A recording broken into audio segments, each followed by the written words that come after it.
I had my own plane, and I flew to lawyers all over the state of Nebraska. I was a newsboy. I can remember the headline, "Lucky Lindy Lands."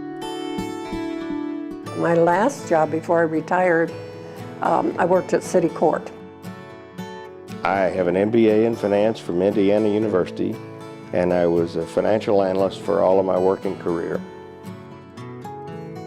I was a school teacher in a one-room school. I did my own janitor work, built my own fire. Music was my biggest passion. I was a trained singer. I sang in a chorus with the Los Angeles Symphonic.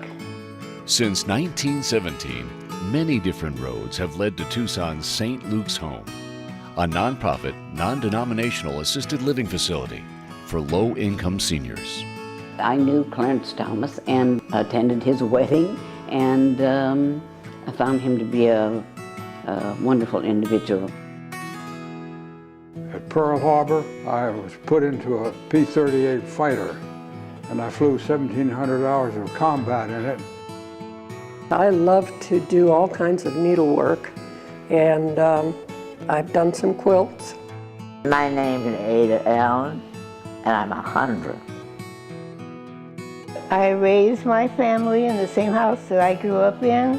My two boys went to the same kindergarten that I did, and sometimes they had the same teachers in school that I did. Sometimes those roads that lead to St. Luke's take a difficult turn. I was going from my place where I lived across the street and blacked out, fell on the pavement apparently.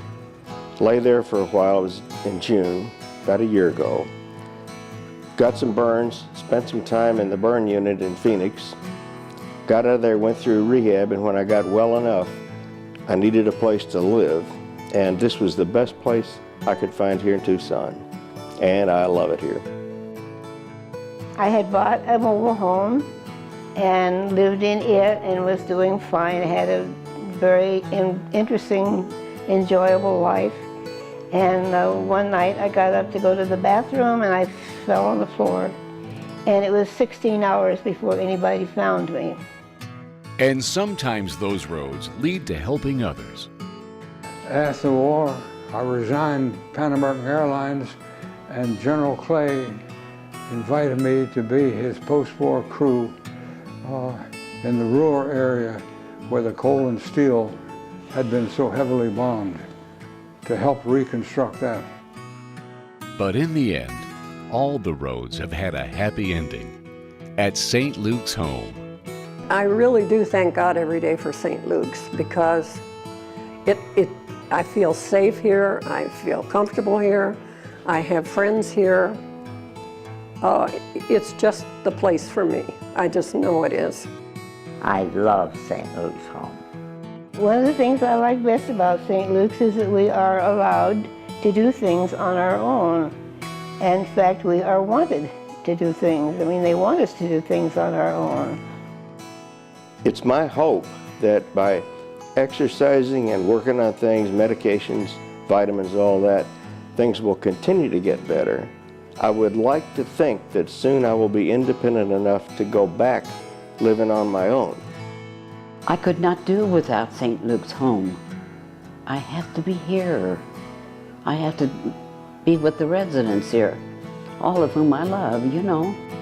To learn more about St. Luke's, a caring environment that low-income seniors call home, call 628-1512 or visit stlukeshometucson.org. I've been here for 14 years, and I love it here. I wouldn't think of living anyplace else at St. Luke's. I don't know where or what I would do if I wasn't here at St. Luke's.